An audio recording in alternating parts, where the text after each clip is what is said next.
Bien, bonjour à toutes et à tous. Alors, il y a un je ne sais quoi de, comment dire, de paradoxal à parler de l'énergie du sourire en ce moment, hein. Je dois dire que, parce que par exemple, les sourires que j'ai en face de moi, je les devine, je les pressens, je les intuite, mais je ne les vois pas. Voilà, hein, je ne les vois pas. Pourtant, c'est quand même l'un des éléments de, je sais pas moi, de la vraie vie, dans la relation aux autres, qui est un élément vraiment incroyable, quoi, qui est un élément essentiel, puis qui peut être un élément extrêmement puissant. Moi, je voudrais, pour démarrer, vous parler de Sarah. Sarah, c'est une blogueuse, une trentaine d'années. Elle a fait un tour du monde qui a duré à peu près 2 ans et demi. Et donc, elle faisait ça vraiment avec les moyens du bord, assez peu de choses. Mais cette jeune femme a toujours d'ailleurs eu une passion pour le théâtre, le spectacle vivant, etc. Seulement, dans tous les pays du monde, il faut quand même un peu d'argent pour pouvoir profiter de cette passion-là. Et où qu'elle aille, dans tous les pays qu'elle a traversés, elle s'était préparée, elle s'était fait aider d'ailleurs, parfois par les gens du cru, un petit panneau, vous savez, sur une espèce d'ardoise, et elle se collait devant les théâtres où on jouait des pièces ou des spectacles, et inscrit sur ce panneau, dans la langue du pays, voilà, une place de concert pour un sourire. Et elle raconte que, bien sûr, ça ne marchait pas à tous les coups tout de suite, quoi. Elle a pu, des fois, en 5 minutes, l'affaire était réglée. Parfois, elle a dû attendre des heures, quoi, pour que ça marche, et revenir plusieurs fois. Mais ce qu'elle disait, c'est que le résultat était que sur les 9 pays qu'elle avait traversés, elle avait en tout et pour tout obtenu l'équivalent de 2600 euros de billets. Et comme elle disait elle-même, dans le fond, ça m'a fait 86 euros par sourire actif. Voilà. Donc ce qui est assez intéressant, c'était de voir que voilà, le sourire pouvait aussi, dans certains cas, être une espèce de monnaie d'échange, voire de récompense sociale. Alors, il faut savoir que ça n'a pas toujours été le cas. Ça n'a pas toujours été le cas parce que, vous voyez, au XIXe siècle, franchement, sourire n'est pas de mise. Il faut savoir que les gens ne sourient pas pour une raison très simple, c'est que celui ou celle qui sourit, ça signifie très clairement un manque d'autorité, dans tous les cas de figure, et un manque de crédibilité. Donc, personne ne sourit. Et je vous ai mis cela parce que ces quatre-là, fin 19e, début 20e, eux, pour le coup, ils avaient toutes les raisons de sourire. Vous avez ici les 4 hommes, il n'y avait pas de femmes malheureusement sur ce créneau-là à ce moment-là, mais les 4 hommes qui étaient considérés à l'époque comme étant les plus drôles de leur époque. Vous avez effectivement Georges Courteline, Georges Feydeau, Eugène Labiche et Alphonse Allais. Mais ça, alors de même une photo d'école en 1900, c'est ça, quoi, hein. Alors qu'une photo d'école en 2020, c'est plutôt ça. Alors, est-ce que c'est mieux, c'est moins bien? Disons qu'en termes d'énergie vitale, effectivement, même s'il y a un petit peu de désordre, on peut trouver que la deuxième est plus intéressante. Mais sourire, dans le fond, c'est quoi? Émile Littré, grand grammairien, et d'ailleurs vous le voyez sur la caricature, un marrant, lui aussi, définit très clairement le sourire de la façon suivante. Sourire dans le Littré, c'est rire sans éclat, par un léger mouvement de la bouche et des yeux. On sent quand même qu'il prend sur lui, vous voyez. Et c'est vrai que l'étymologie en fait de sourire, c'est, pour ceux qui ont fait du latin, sub ridere. Donc c'est vraiment un sous-rire, c'est en dessous du rire. C'est un truc pas très intéressant dans le fond. Alors vous imaginez dans la situation actuelle. Alors là, pour le coup, en plus, le smiley, on l'a masqué, enfin, bon, c'est une catastrophe. Eh bien, écoutez, ce n'est pas vraiment une catastrophe, parce que vous l'avez probablement expérimenté, parce que ça fait maintenant 1 an qu'on est là-dessus. Il y a des choses quand même qu'on peut remarquer. D'abord, il faut savoir que, même masqué, le sourire se voit. Là, probablement, cette dame ne sourit pas. Là, en revanche, elle sourit. Il y a un petit quelque chose en plus, vous voyez, comme si ça se jouait au niveau des yeux. C'est d'ailleurs assez intéressant parce qu'on y reviendra à ça. Et alors, je ne sais pas si parmi vous, certains ou certaines ont travaillé au téléphone, ont fait de l'accueil client, de la vente téléphonique, etc. Mais il faut savoir, et c'est une des premières choses qu'on apprend dans les centres d'appel, attention, même à distance, le sourire s'entend. Et si vous souriez au téléphone, la personne qui est en train de vous écouter a le sentiment que, voilà, elle ne vous voit pas pourtant, mais elle sent que vous êtes en train de sourire. Le sourire arrive très tôt. Entre 6 et 8 semaines, le bébé se met à sourire. Et ce qui est le plus étonnant, c'est que les enfants, on pourrait dire, oui, il sourit parce qu'il voit sa mère, mais les enfants non-voyants, entre 6 et 8 semaines, se mettent à sourire. Le sourire, après, se développe voilà, au fil de la vie, de façon diverse. Et c'est vrai que ça devient un élément clé de notre vie, quoi. À condition, bien sûr, que ce soit un vrai sourire. Parce que, comment vous dire, tous les sourires ne se valent pas. Vous voyez, il y a des sourires où on se dit, tiens, c'est bon. Il y a carrément des sourires un peu flippants. Et puis il y a carrément des sourires extrêmement flippants. Donc, le sourire en tant que tel, il est neutre d'un point de vue axiologique, dirait un philosophe. Il y a aussi le sourire forcé. Vous voyez, le sourire forcé, c'est assez intéressant parce que quand Terminator essaye de sourire, il essaye pourtant. On se rend bien compte qu'il y a un truc qui ne colle pas. Vous avez aussi des situations assez intéressantes. On voit très bien comment est-ce qu'on passe brutalement d'un sourire qu'on croit être un vrai à un faux. Vous voyez, ça c'est assez intéressant. Et paf, terminé. Il n'est plus là. Bon. Donc on a des tas d'exemples comme ça extrêmement intéressants. Alors, scientifiquement, il faut savoir que tout ça, dans les années 1860, avait été très travaillé par un physiologiste qui s'appelait Duchenne, ce qu'on appelle aujourd'hui l'expérience de Duchenne.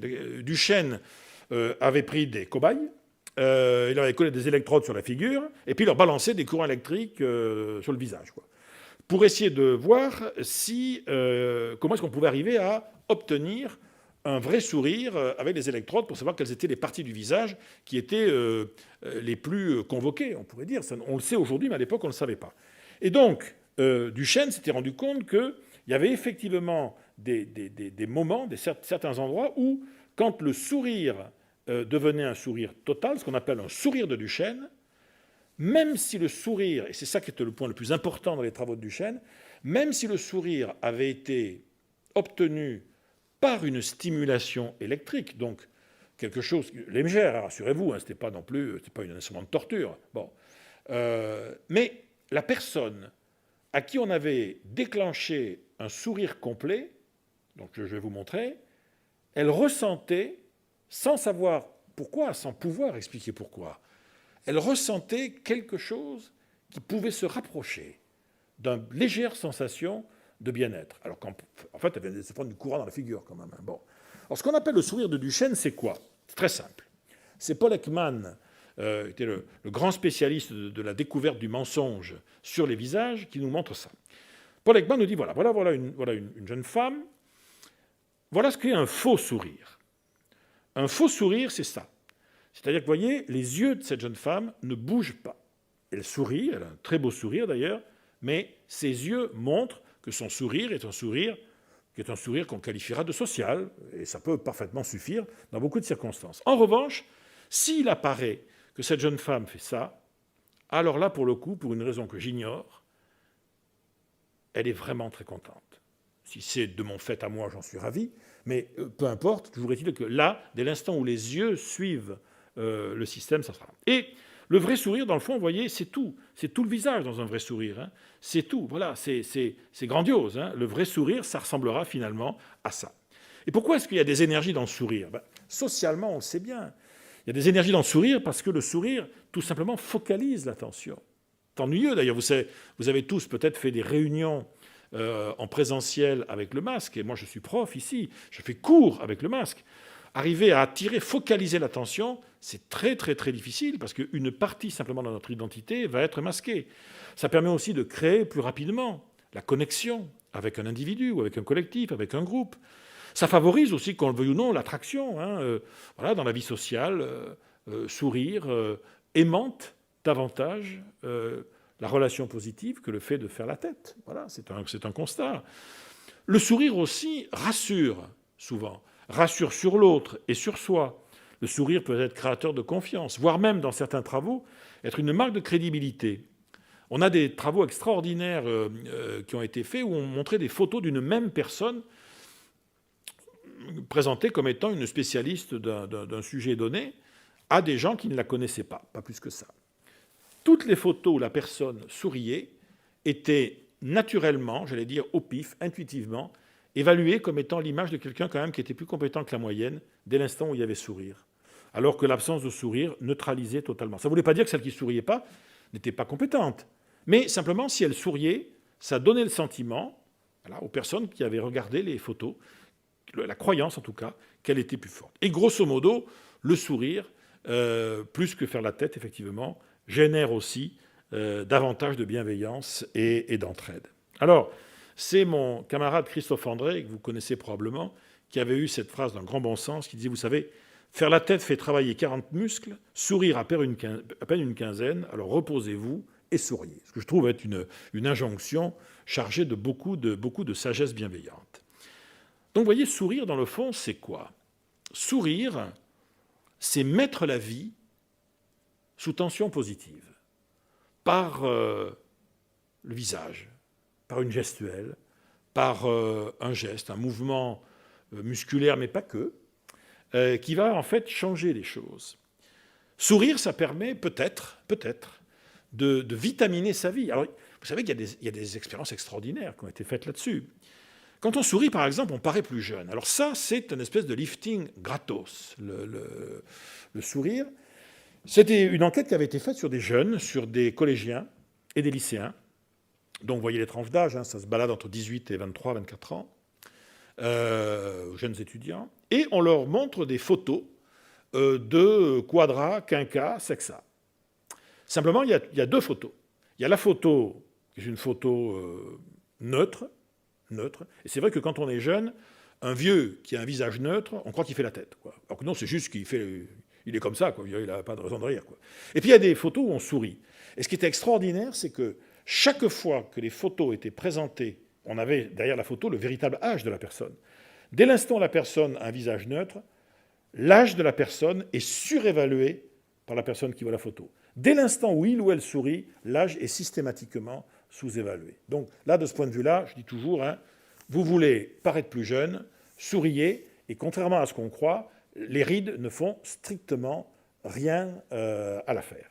Deuxième idée, on booste son humeur. Alors ça, c'était Ron Perlman qui avait fait une étude dans laquelle il estimait que le fait même de sourire, pour des raisons qui étaient liées à un circuit qui se passe entre, je dirais, les muscles du visage et le centre de la bonne humeur qui est dans le cerveau, le fait de sourire équivalait à au moins 1,5 carré de chocolat noir à 80%. Donc, c'est bon. Vous me direz, mais en termes de goût, je préfère le chocolat. Mais quand on n'a pas le chocolat, au moins souriez et ça peut avoir temporairement le même effet.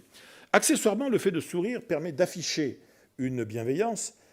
Il est clair que dans toute relation sociale, par exemple aussi, ou à caractère commercial, ou même dans le cadre des jeunes bénévoles, vous savez, qu'on croise souvent dans la rue, qui veulent nous, et qui savent d'ailleurs que c'est pas parce qu'ils nous sourient qu'on va s'arrêter pour donner des sous, mais en tout cas, ce qui est sûr, c'est que si le jeune bénévole, qu'il soit de la Croix-Rouge, qu'il soit des Restos du Cœur, même s'il sourit, on ne s'arrêtera pas toujours, mais ce qui est sûr, c'est que s'il ne sourit pas, on aura en plus une bonne raison de passer notre chemin.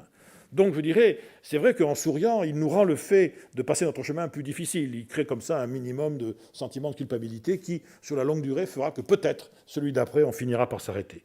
En souriant, incontestablement, on attire, on crée du lien. Et en souriant, on va susciter l'entraide, ce qui est quand même dans notre société une valeur qui me semble intéressante. Et alors surtout, ça c'est tout à fait fascinant, il semblerait qu'on vive plus longtemps. Vous me dites, mais ça y est, le prof de psycho a pété un câble, il est devenu fou. Alors pourquoi je vous dis ça? C'est une enquête extrêmement précise. Alors je m'adresse surtout en fait aux quelques garçons qu'il y a dans la salle, parce que c'était plutôt les garçons qui faisaient ça à l'époque plutôt que les filles. Mais on avait, nous, de notre temps, vous vous en souvenez peut-être, les vignettes Panini. Vignettes Panini, donc c'est en fait des images de footballeurs, l'image des cartes à jouer en fait avec la photo du footballeur. Et ça existe entre autres aux États-Unis depuis très longtemps, puisque c'est là que ça a été créé, dans les années 50 avec les joueurs de football américains. Et donc il y a eu des milliers et des milliers de vignettes et de cartes qui ont été créées avec des grands joueurs de football américains qui étaient sur les vignettes. Et un jeune chercheur de l'université de Pennsylvanie, qui était un des gars qui travaillait dans le laboratoire de psychologie positive de Martin Seligman, a récupéré des collections entières de ces vignettes. Et il a fait une sélection toute bête. Il a mis un tas avec toutes les vignettes où le footballeur photographié souriait. Et un tas avec les vignettes, les images de footballeurs, où le footballeur souriait pas du tout, voire faisait peut-être un peu ça.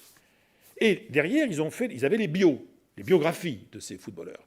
Eh bien, tenez-vous bien, entre la moyenne d'âge, l'espérance de vie de ceux qui souriaient et l'espérance de vie de ceux qui ne souriaient pas, il y avait 7 ans et demi en moyenne de différence. Donc ceux qui souriaient statistiquement sur les vignettes avaient vécu plus longtemps que ceux qui ne souriaient pas. Je ne veux y voir aucune conclusion. Factuellement, c'est ça qui se passait. Alors, vous voyez, dans le fond, c'est ça qui est bien. Si on avait un message à faire passer autour de nous, aux uns et aux autres, c'était de dire, écoutez, le sourire, dans le fond, à une époque où on cherche toujours des énergies de plus en plus vertes, de plus en plus durables, le sourire, quand même, c'est une énergie renouvelable, hein, quand on y réfléchit bien. Ben oui, on veut tous l'expérimenter, et dès qu'on pourra sortir ça, là, dans quelques semaines, j'espère, quelques mois en tout cas, on s'en rendra compte. Hein. Pourquoi est-ce que le sourire est une énergie tellement renouvelable? C'est parce que c'est une énergie qui augmente au fur et à mesure qu'on la partage. Et c'est en ce sens que c'est une excellente nouvelle, et on devrait tous, en fait, suivre ce conseil de Jacques Prévert qui nous disait, écoutez, tout compte fait, souriez, souriez, même sans raison, juste pour donner l'exemple. Merci beaucoup de votre attention.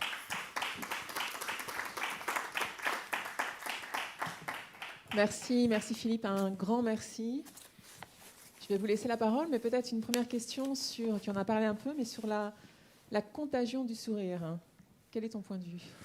Disons, il semblerait que la contagion du sourire soit un espèce d'effet effet réflexe, qui est très probablement d'ailleurs inscrit dans le génome. Le fait que le sourire apparaisse très rapidement chez le bébé, chez le nourrisson, ça laisse sous-entendre quand même que la base génétique, et puis c'est une base génétique au sens du génome, c'est transmis par l'espèce.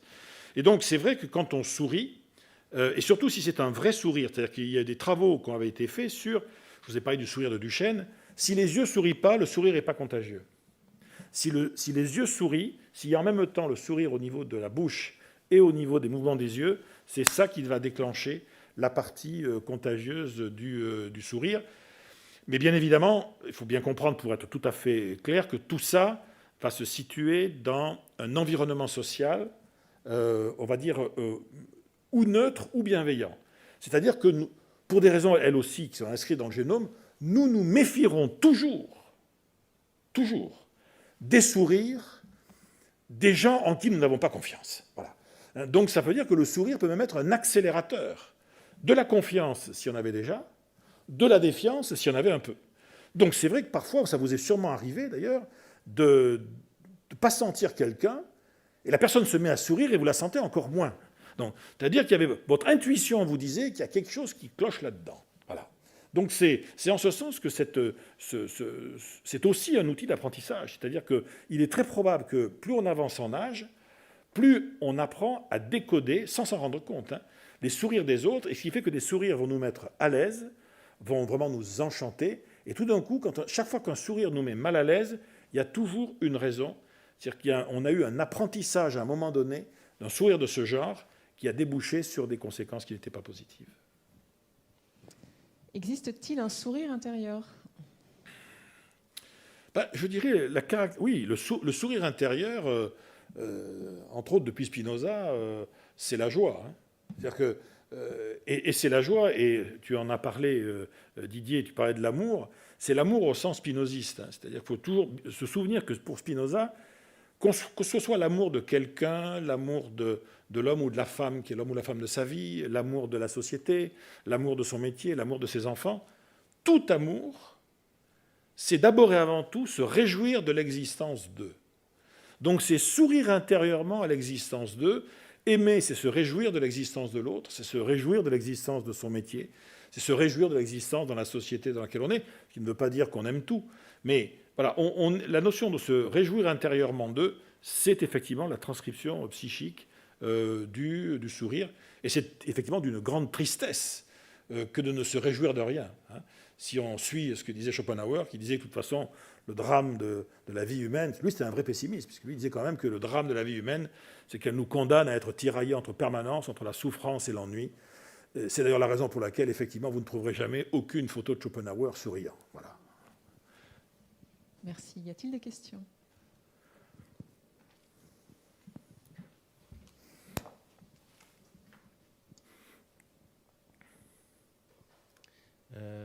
Merci Philippe de tout ce sourire que tu nous as donné. Est-ce que dans tes recherches, parce que j'imagine que tu as fait plein de recherches pour préparer ce sujet, et peut-être un livre, non, si j'ai bien compris, sur le sujet? Non, mais je pense que j'essaierai de faire un bel article pour le prochain livre du Cercle sur ce sujet. Donc, est-ce que dans tes recherches, tu as pu trouver des éléments sur les différentes manières de sourire à travers, alors tu l'as dit, à travers les âges, mais à travers les pays?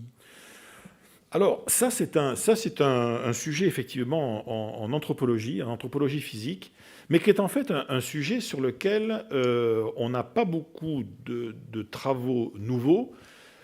Celui qui avait le plus travaillé là-dessus, c'est celui dont je parlais, qui est Paul Ekman. Paul Ekman, c'est celui qui a inspiré, quelqu'un de tout à fait authentique, qui a inspiré le personnage principal de la série télé Lie to Me. Et Ekman avait passé un temps fou dans des tribus dans le monde entier.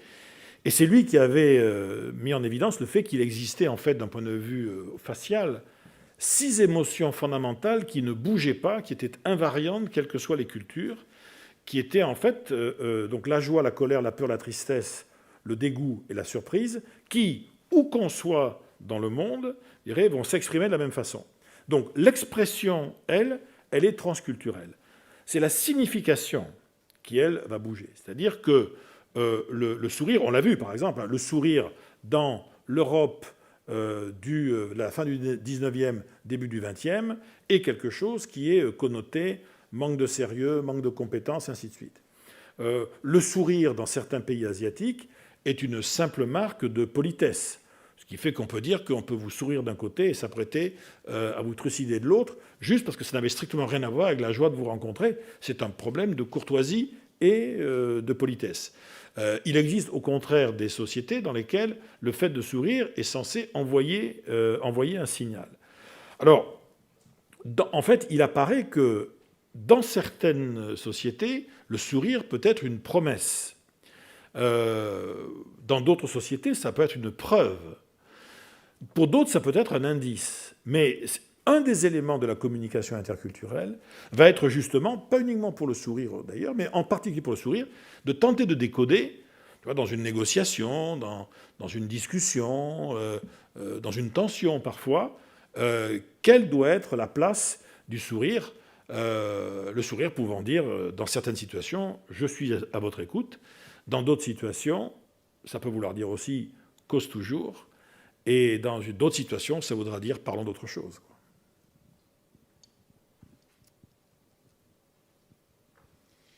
Merci Philippe. Oui, j'avais une question un petit peu détournée. Est-ce qu'on pourrait finalement utiliser le sourire comme outil pour éloigner les cons? C'est pas évident parce que la caractéristique du con, c'est son manque de discernement. C'est-à-dire que si on lui sourit, il peut se méprendre.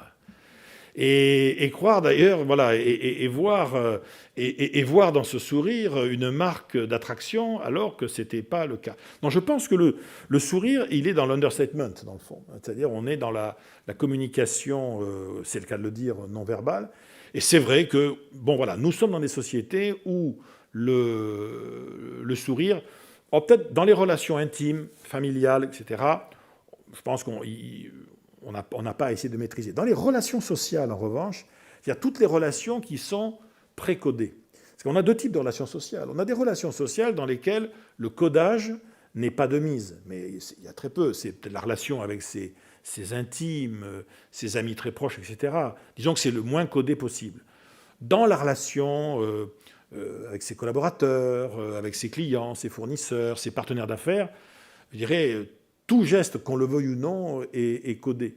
Donc, je pense qu'il y a une distinction à faire, si on rentre vraiment dans les dynamiques du sourire dans les relations sociales, il y a une vraie dynamique à faire entre le sourire quand on est dans ce qu'on appelle un groupe primaire, ma famille, mes amis proches, et un groupe secondaire, c'est-à-dire un groupe construit, où là, le sourire va avoir de toute façon, obligatoirement, sinon s'inscrire dans un code, mais en tout cas, même s'il est sincère, on est dans un environnement social qui fait l'autre va se sentir dans l'obligation de le décoder. Donc, il faut parfois, on dira métacommuniquer, c'est-à-dire, donc, quand je souris, je rappelle que c'est parce que je suis content.